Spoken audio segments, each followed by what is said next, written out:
Hi, and welcome to episode 59 of the American Tributaries podcast, where to break out of the bubbles we've all been living in, we're using modern technology to explore the various currents of people in our great country, kind of like a 21st century Lewis and Clark journey. I'm your host, Michael Whiddon, here in Brooklyn, New York, and thank you for joining me in this exploration of America. Today, I'm so very honored to be joined by Zedora Teton Enos. Zedora is an elder of the Shoshone people and lives on the Wind River Reservation in west central Wyoming. She is the director of the Eastern Shoshone Cultural Center, where they champion Shoshone culture, language revitalization, and preservation of tradition. She's also the great-granddaughter of the legendary Chief Washakie, who lived across almost the entire 19th century and was renowned for his prowess in both diplomacy and in combat.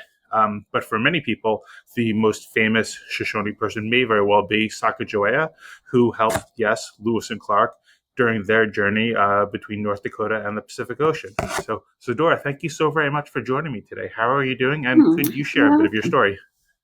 I'm very well today, thank you. Well, thank you. So what was it like? I guess if I read correctly, you were raised at some point, at least, by your grandmother, who had also taken care of your great grandfather during his last days. So, did that pass on to you a lot of like the stories and wisdom from your great grandfather? Correct. I was very fortunate at the time when you're a child and you get information, stories. You never know where they're going to go to. You don't know. In fact, I asked my brother one day, cousin, Native Americans, if your cousins, your brothers and sisters, your brothers and sisters are first cousins. And I asked him one day, I said, John, I said, how old were you um, before you knew that uh, the old man was Chief Washakie? And and he put his head down. He looked at me and he said, I was in high school. And I said, me too. I said all the stories that Grandma Josie would talk about, and she would say, the old man said, and we would listen. That was our great grandfather or our grandfather, the old man. It was our great grandfather, actually, she was talking about, who was Chief Washakie. And she would tell us about things that he passed down to her. At times, I was alone with her while she was sewing. She would just all of a sudden say, the old man told me this. And so I would listen. I was very fortunate. I learned how to bead from my grandmother. She raised me. She took me when I was a baby. And I just now realize, as old as I am, that I was very, very fortunate to have the people in my life that I had. And I have 7 children. And this, I think, reflected on one of the stories that my grandmother told me before the old man passed, that he talked about education. She said this was education when he said, I want all my grandchildren, my great grandchildren, and those to come to learn about the paper that the white man look at. This is the way that we are going to keep our water, our land, our hunting, fishing, all that is of any value to our people to sustain ourselves. And she said, he was talking about school. He was talking about education. And throughout my life, I always remembered that. And when got married, that was exactly what I wanted my children to do, is to get their education. A lot of our people here on the Wind River Reservation um, know that we have good schools here on the reservation in different communities, and education is very, very important to us. And those are some of the things that I was very fortunate to be able to decipher. What does that mean? What does that mean in my life? When I was growing up, I guess I could go back to my childhood when she used to tell me these things. Um, I I had my grandmother, of course, always with me. I had brothers and sisters, and I had people now that come and ask about our lives on the reservation, and we never knew anything about money. Our values were family. What did we do? What did we do together? And raising our children to understand how to take care of ourselves. Learning from our grandparents, what do we do when we get sick? What kind of foods do we eat? Where do we get our food? How do we prepare them? And growing up, I started realizing what it means to develop good work ethics. And that came from having to deal with buying things. You had to work for your money. And that was now important to everybody. I believe that those are really important. And I'm fortunate that I was able to teach my children to do these things. And I told them, we grow up and we learn things from our grandparents. And one of the things that my grandmother had told me was, you learn to pray. You talk to our Creator. And she said, you get to know Him because He's going to be with you all your life. And that's how we were blessed here as Native people, as Indian people. And our language is important, our way of life, the things that I'm teaching you. You learn to sew. And this was when we started learning more about finances and that kind of thing. She said, when you do this, when you learn how to do this, you'll always have money, because this is something that white people don't know how to do.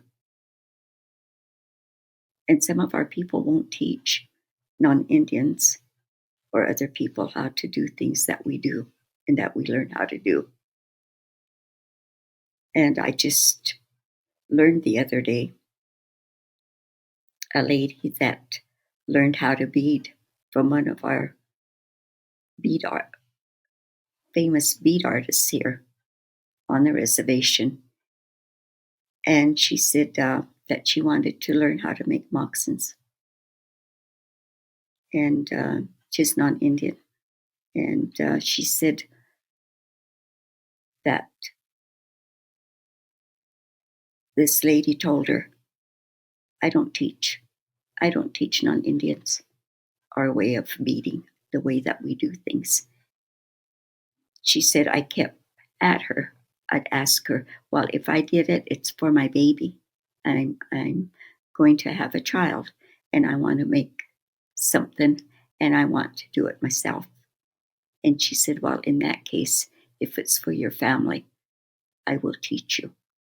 Because that was our livelihood back in the day. We would make things and sell. And my grandmother and I did that. She taught me how to bead and would go to the store. Uh, they called it the post, in fact, back in the day. It's Fort Washakie, of course, now. But she'd say, we're going to go to the post. And it was called that because of the cavalry were actually here and posted. You know, they still have some buildings here that back in the day, and a lot of them are gone, of course. But that's what she called it. We had a little store and a post office. So when she would sell her beadwork, we would get on the mail truck, and it had a camper in the back for all the mail. So some of our people that were going to town would ride on the mail truck, and he would then come back. He was an enrolled member of the tribe.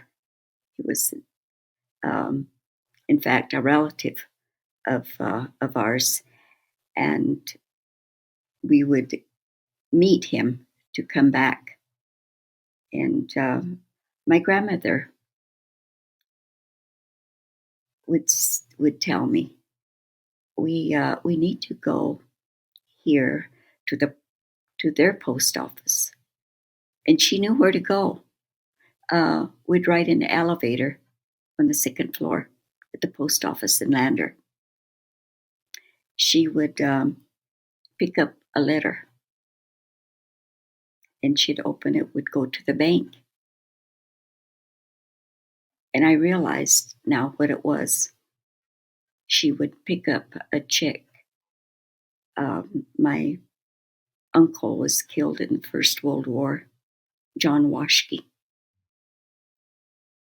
And he never married. And so it was a check for her. And she would tell me this. That was exactly her words. And I remember, in fact, I remember things back in the day when I was a child. To ask me something last week, I have a hard time remembering what am I doing? What was I doing then? If somebody says, well, Z, when did that happen? If I got a phone call and I didn't write it down from somebody, well, I just got that call. Let me see. Could I remember? And yet I could sit back and I could remember all these things almost in detail about my childhood. And in fact, right to the point where, how old was I when I could remember looking down from my grandmother's back. She packed me, and I'd look down and I'd look at the ground, and I thought, well, I had to be very young, and I remember that. And yeah, and so she did this because we walked everywhere. My grandmother and I, we walked, like she said, to the post. If we went down to carry water, our property was located on they call North Fork, and the river ran right through our property. Where we'd go to carry our water, the rivers were clean, and a lot of fish, and we would go down there and get our water, and Grandma would tan her hides near the river there, and I think back to how valuable today water and what is going on, with the different resources that we have. When are we going to be asked to a meeting? And this is one of the things that my grandmother also said. Anytime the old man said, when they asked us to come to a meeting, it wasn't to give us anything or to do something good for us when we had a big meeting. It was always taking something away. And I said, when will we be having a meeting? And I used to think about this at a very young age and remembered, what is it that are they going to ask for? And I remembered the water. And that happened just not too long ago. Really? And Bill, the we in fact it's just some of the things that politics um, is in regards to, and there's one of the things that you just never want to discuss, right? And I often wondered why. Why is it that you don't talk about politics or religion? And I know now everybody has an opinion of their own, and I've learned to listen, and I've taught my children to listen and learn from everything that other people have to say. That's how you learn things. And you keep your own opinion to yourself until it's time. When somebody tells me that somebody should have done this or somebody should have done that, I'll say, okay, that is interesting. And but did you vote? And if they Yeah. say, no, I was doing whatever, I'll say, okay, that's good, but in order to make a difference, you need to vote.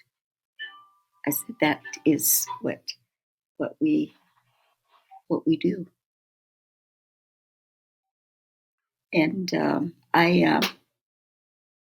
I've learned to, and I hope that my children remember these things. And Mother's Day was day before yesterday. Belated Happy Mother's Day. Thank you. And for them to for them to recognize what they have learned,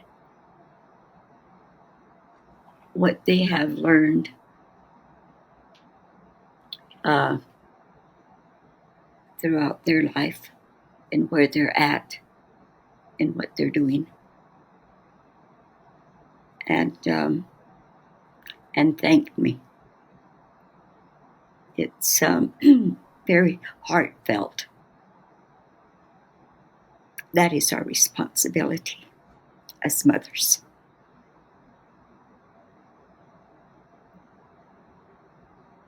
And when you raise your children,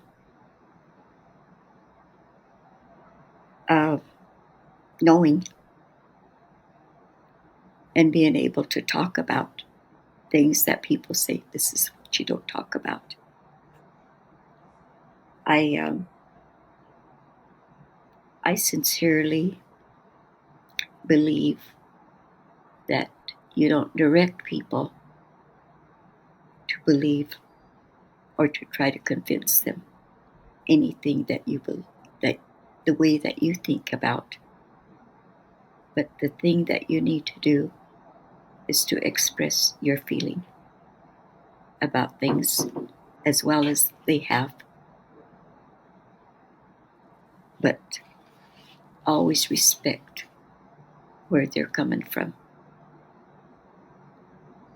And it's not, don't do this or don't do that kind of thing.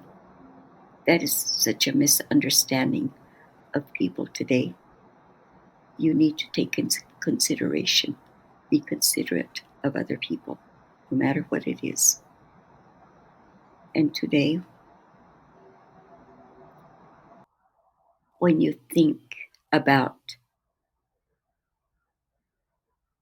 a good subject would be mothers. And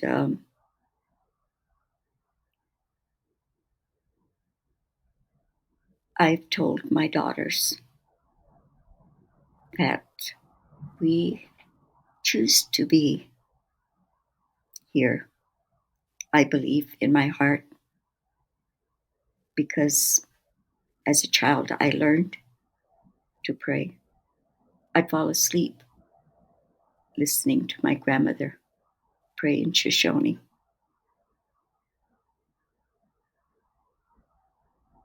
When we'd go to bed, she would start praying. And I told him, Ususuai Horan, Nikakutsi Nimishunte. I said, this is the way my grandmother prayed for us. Children, her grandchildren, great-grandchildren, and children to come, your families. And so when we were blessed, that day we come to earth. That is the responsibilities of mothers.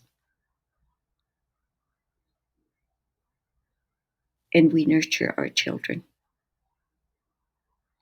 And then my grandmother used to say,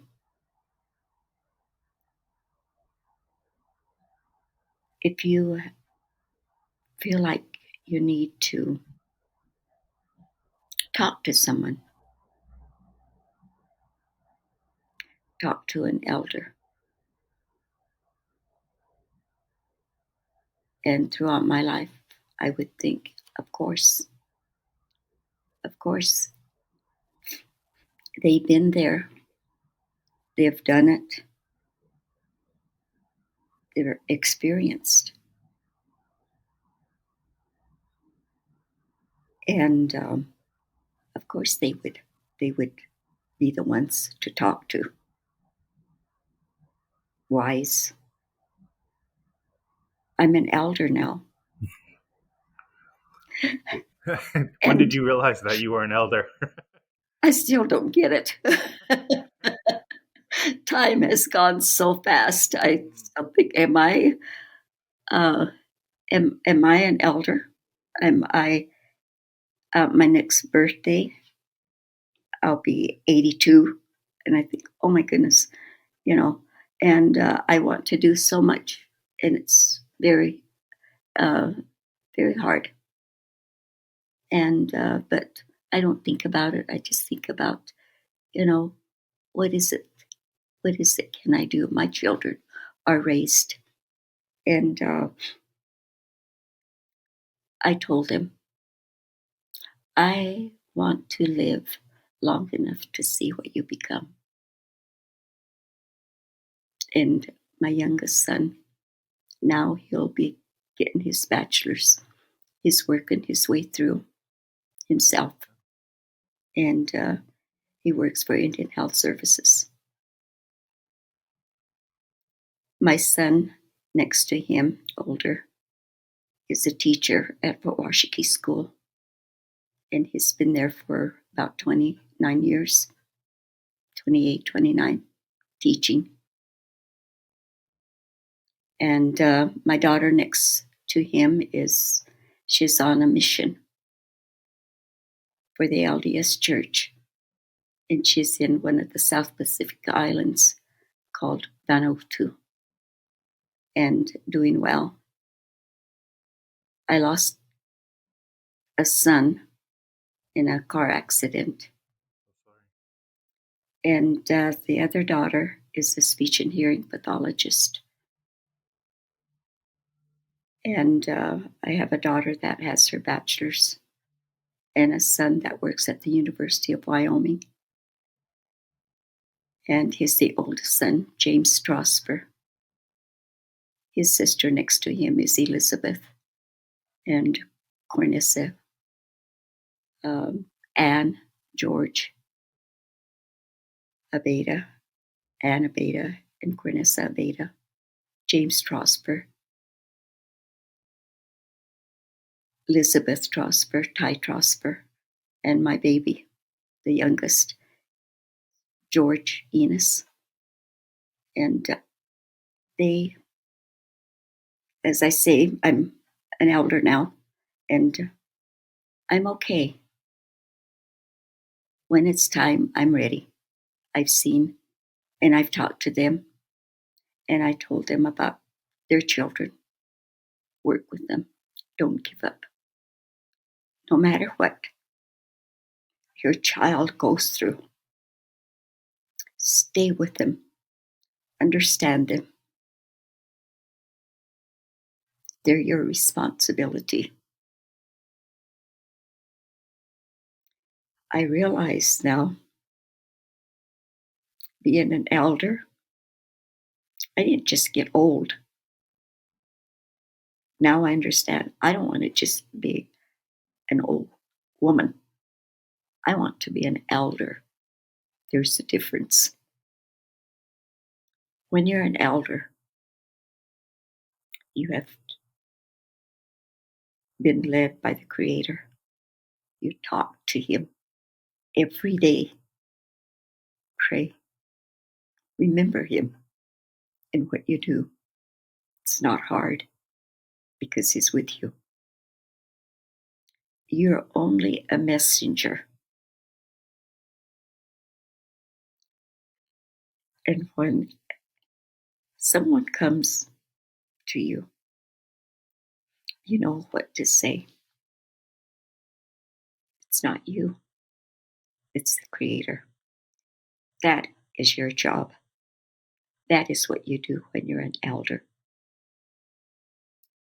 And I'm hoping to continue until I'm not here. When I meet people, it's a gift.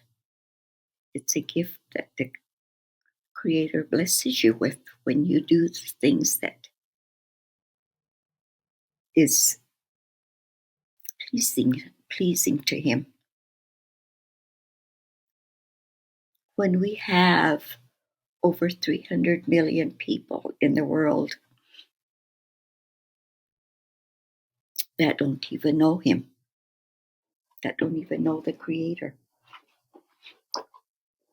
what do we do? What do we do? We continue talking. When these people don't know,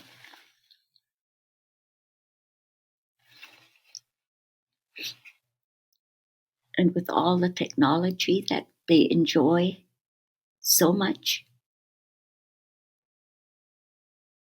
where do they think that all comes from? Where do you think that we go after this?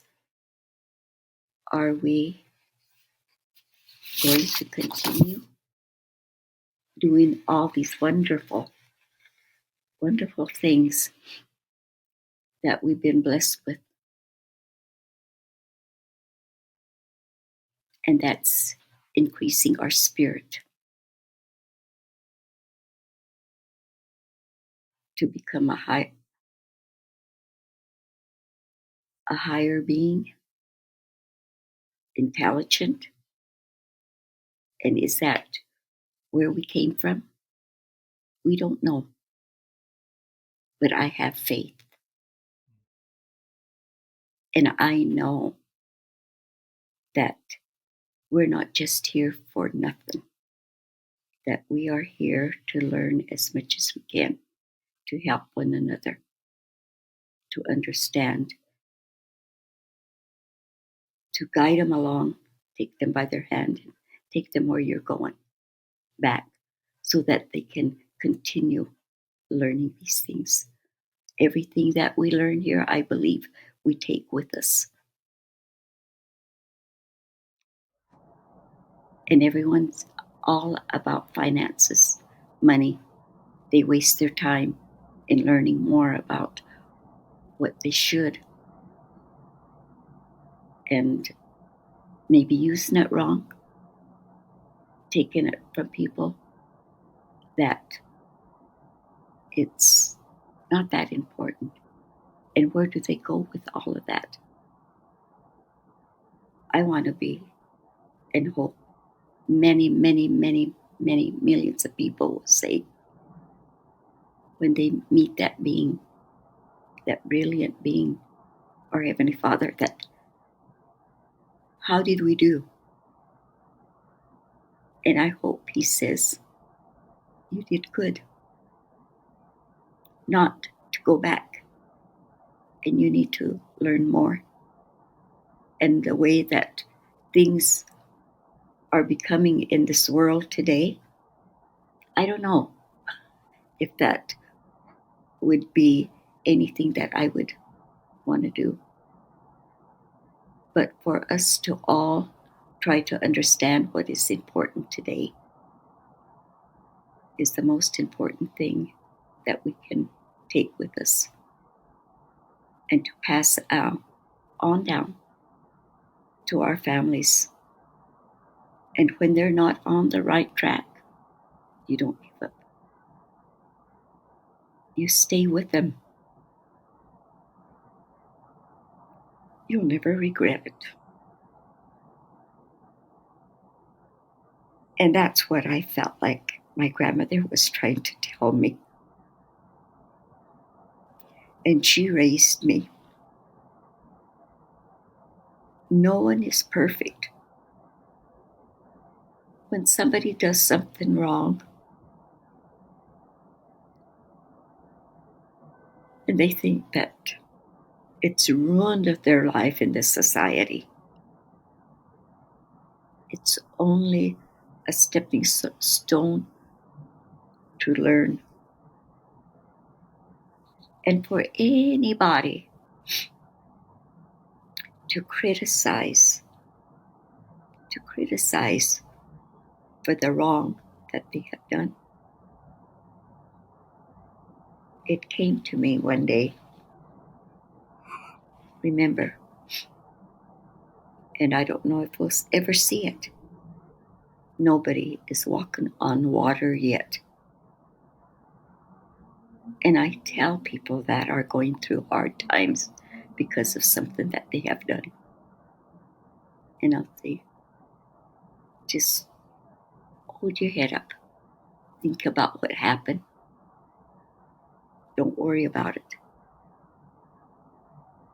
No one may even remember. And I don't see anybody walking on water yet. Just remember that. And that's how we learn. And when people don't know these things and they continue, there's nothing you could do. That's where faith comes. And I told my children on Mother's Day, you're raising your own children now. Help them. And remember, you don't have to have faith no larger than the grain of a mustard seed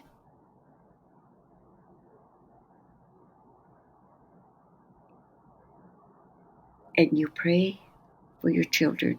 You pray for your friends. You pray for people that need that.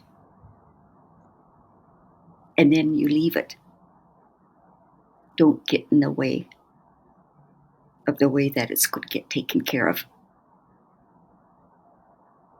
You ask the Creator for these things to take it. Now you have to have faith to do that. You have to have faith to, then it's done. It's done. And go on. You don't turn around and say, now, why did that happen to them?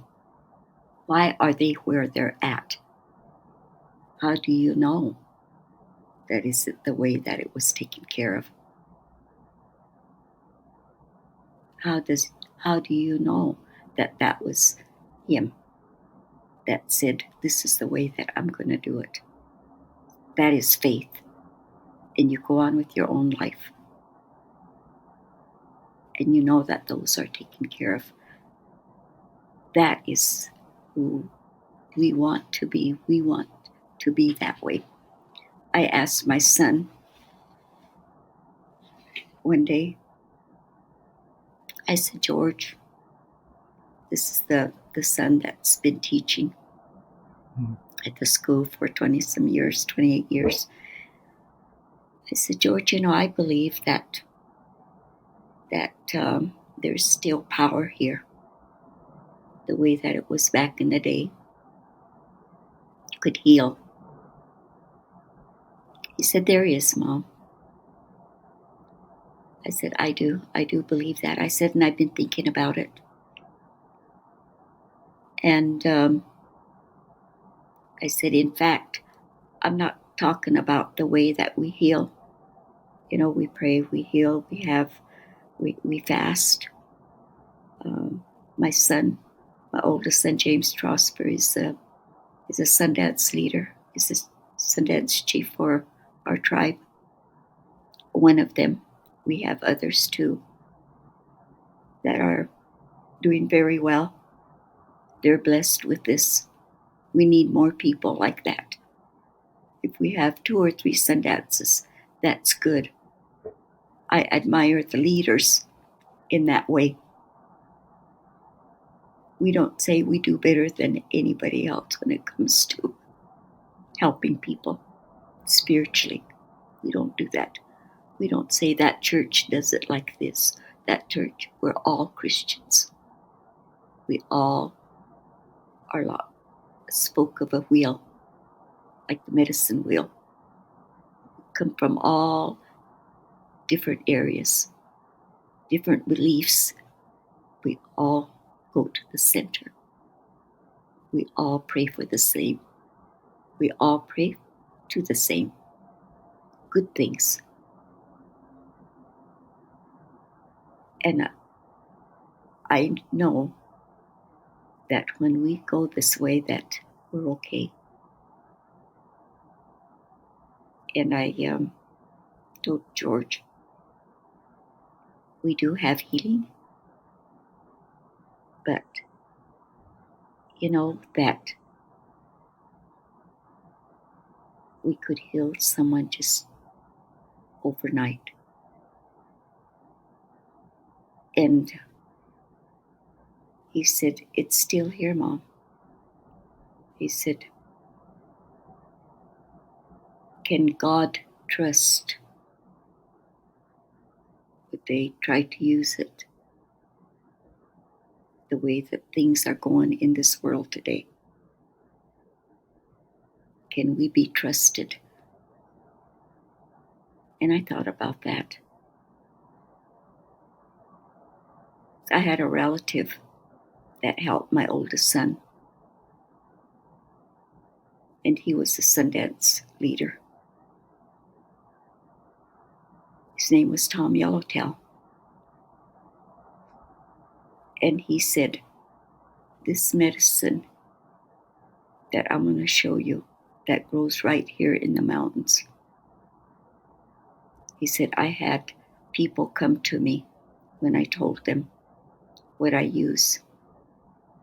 And they said, you need to tell us where to get it, and you can be rich because this helps in this way. And he said, our people don't use things that way. When you do take money for things that you give to heal, it's not going to work. That isn't the way that the Creator gave it to you. You pray with it and you use it for your people and for healing. You don't do that. And that's what I do know.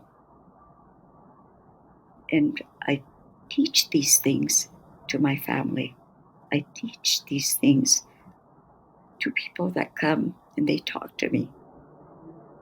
And I think, now I know what an elder is. That is your responsibility. You lead them right. And sometimes you wonder, well, what do I say to people? Don't worry about it. Because the Creator, you are only a messenger at this point. And I'm so very grateful.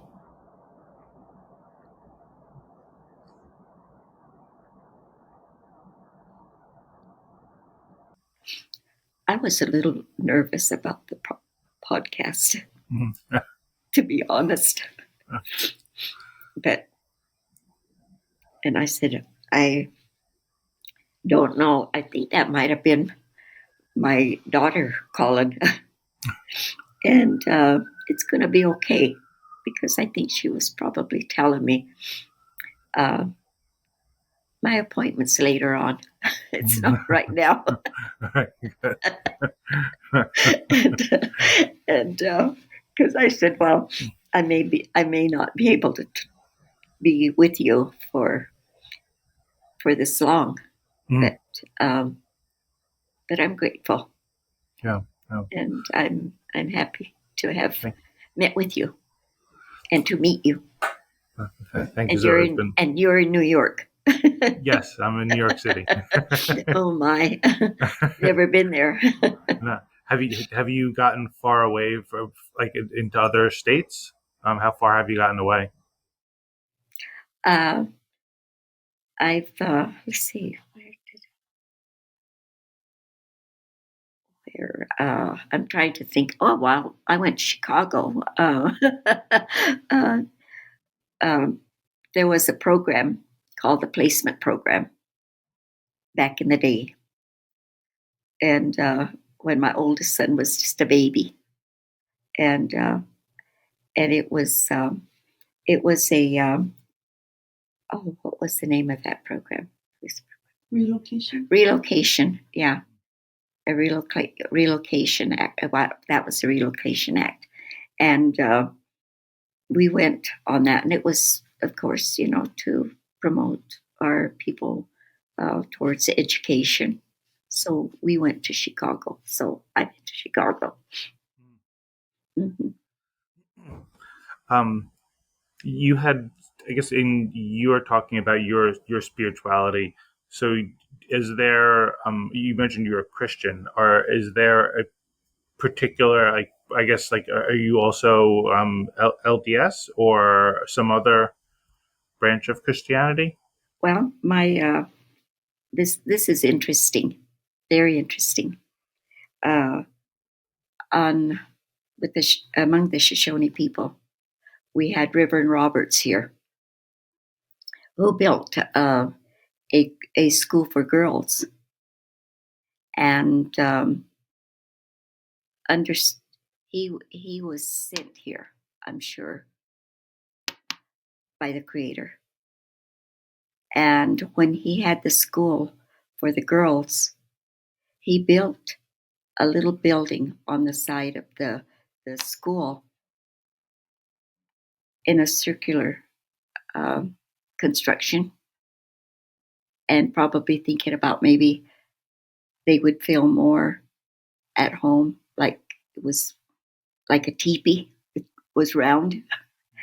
And this is where they were able to speak their language and do their art, beadwork, and just it was a place where they spent their time after school. And I thought, that's really interesting because after they were their finances weren't able to take care of the school, then they did the boarding school here at Fort Washakie, and that was a total opposite.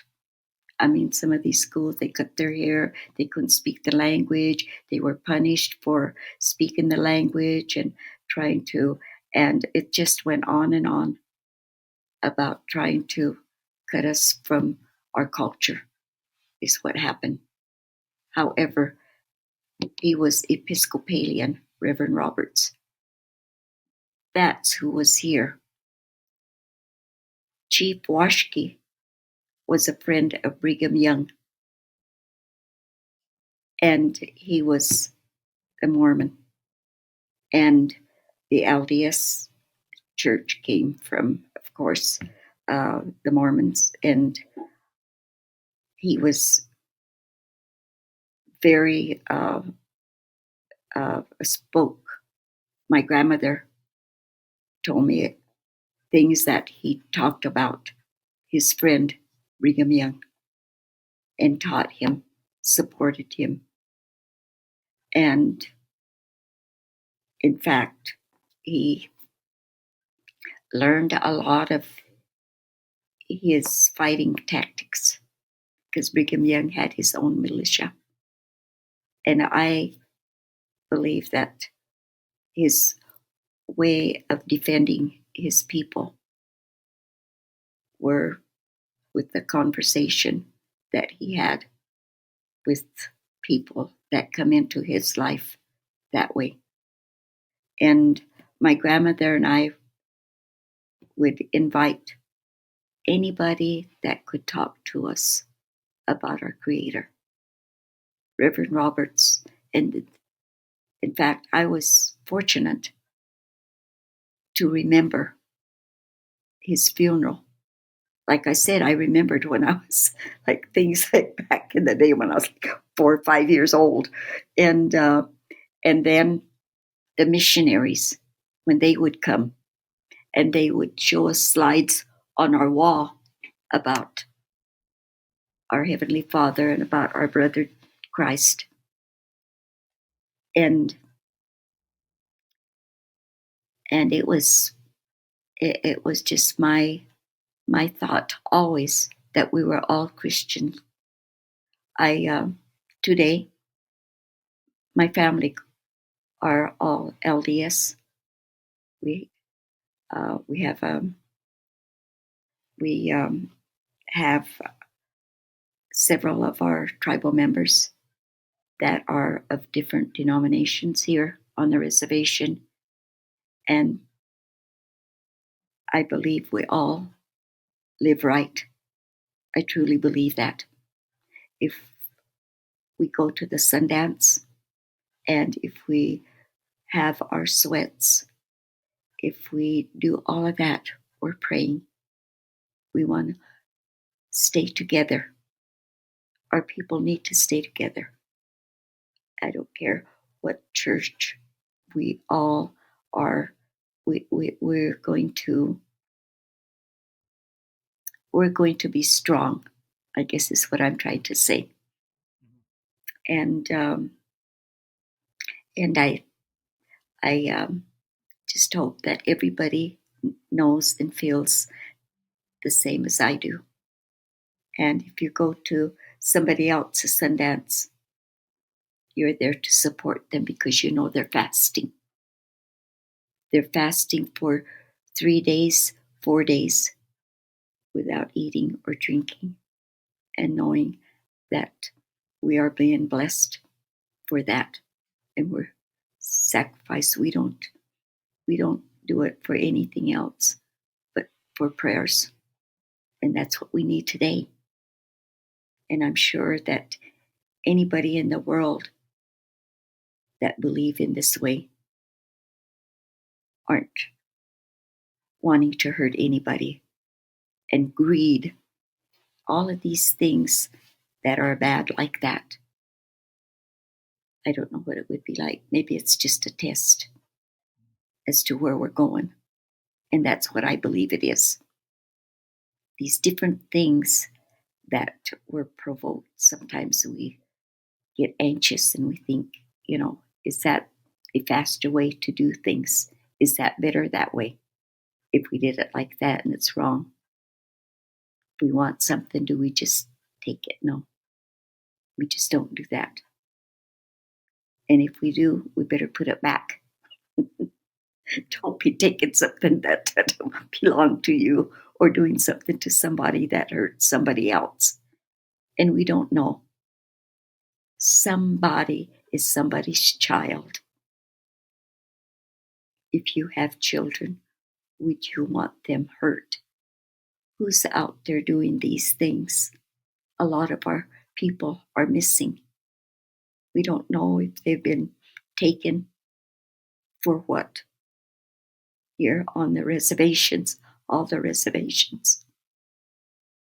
And we don't know if they're murdered, if they've just been kidnapped for some other reason, for money. That's wrong. Who does that? They don't. Where do they think they come from? Did they have a mother, a father, a family? I don't know what they're thinking. I really don't. When people hurt other people. That's horrible. Has that been a problem for a long time, or is that a recent? I think it has been, but I think it's coming to light now. The missing and murdered of Indigenous people. Now it's the people. Now it was women, but now it's people. Native American people, and probably other people too. We're recognizing it now, and we're just asking for help to find out, what is going on. We have problems. That's where people can help other people. That's what you need. When someone is striving to do good things, that's what you do. And I'm I'm very, very supportive of people that are on this type of road, spending their time to do good things, and and different organizations that are wanting to help. That is a good thing, because whatever they have to help with in this life is so short. It's very short. It's like the blink of your eye, and then you just wonder. That's the way I feel. I was looking down. I was a child. Now I'm here looking at myself, and I think, what happened? So whatever you can do to help others is a good thing. Yeah, that you've mentioned that a few times. The idea of like understanding and helping, and it's a kind of a two-way street. Yes. When my mother passed away a few years ago, and both my daughter and I were having our own little existential crisis, and she asked, like what's the meaning of life? And didn't I didn't really have an answer at first, but the more I thought of it, I thought, like, I guess the purpose of life or the meaning of life was to have as many positive human connections as you can. There you It's are. not about, and it sounds like that's what you're describing, which, Exactly. and if you're shy, that means it might only be 10 or 20 people. And if you're very gregarious, it might be thousands of people. But your job is to make whatever gifts you have and whatever weaknesses you have, you go forward making all those positive human connections. And you may end up with a lot of money. You may not end up with a lot of money, but that shouldn't be the driving thrust of why you do what you do. No, no, that isn't, because you don't know the next generation what they'll do with it. You may ruin their life if you leave them millions. You don't know. Yeah. But to help others, but not leave them destitute, of course, Yeah. but to help others along your path of fortune. And that is maybe a test Yeah. that was given to you. What are you going to do? And those that are troubled, what are you going to do with those things? How are you going to handle? And when something bad happens to you, you need to say, thank you. I'll get through this. I'm going to learn from this. And I have also told my children, you were blessed with good things or bad things. And in my life, I've had a very rough, hard life.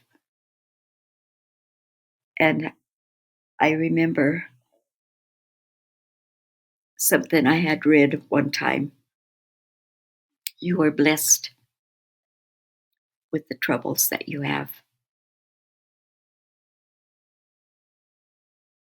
And thank our Heavenly Father. It may be a small gift or it may be a big gift. And I thought to myself, and I read that and I thought, he must have gave me a cargo. and, and when I took each gift and opened it, I said, I thank you. I can do this. And I have learned so much. And somebody else that didn't maybe get that many had already knew these things. And maybe those people that were blessed with millions, he wants to see what they're going to do with it. And if it's going on for things that are selfishness, being selfish, and for selfish people, or is it good to make those people happy? Who knows? We don't know. But all we know is that whatever it is that come your way, the next day is going to be better because you said, thank you. I can do this. If it's your child, if it's yourself going through hard times, thank you. I can figure this out. Just don't leave me. Be by me. And you'll see that at the end, when you're as old, an elder, you're going to say thank you. And I have many times. Thank you so much for the way that I was able to handle things and to raise my children. And it's still not ended. I'm still going through it all, and I'm okay. I just have increased my faith. It's not a mustard seed anymore. My faith is huge. So, and I did not think I could talk for an hour, but I think it's over an hour. No, this has been. I'll wrap up by saying that I think that when you talked about being an elder, and you referred to like almost like kind of being a vessel of the creator of some divine wisdom, um, that's to me. I guess I'm not religious, so like, but from a practical standpoint, it seems the same idea, which is an elder is somebody who is going to share with you the wisdom that they've accrued from their life. Um, and I think that requires not just having the wisdom, but also trying to be connected with the younger people who can benefit from the wisdom, because you might have it, but you have to still connect with people. And I appreciate you doing that here with the podcast. Is really being an elder now for myself in Brooklyn and for anybody who listens and watches this. So I appreciate this opportunity and feel very blessed and fortunate that we can have this conversation. So thank you. You're welcome.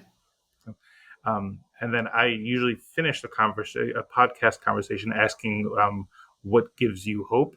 I think our entire conversation has been about what gives you hope, but is there anything else you would like to add to that?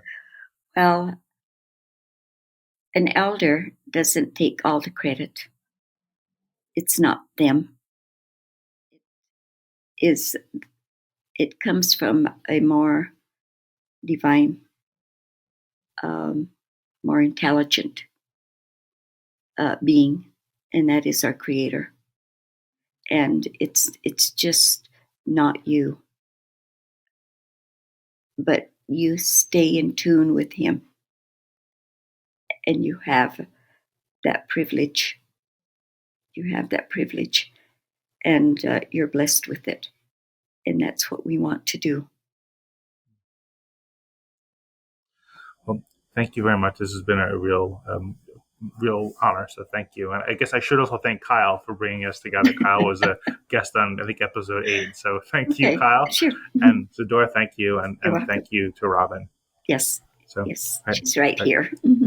Okay.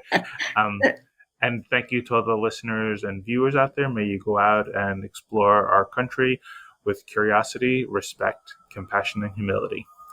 Thank you very much, Zedora. You're welcome.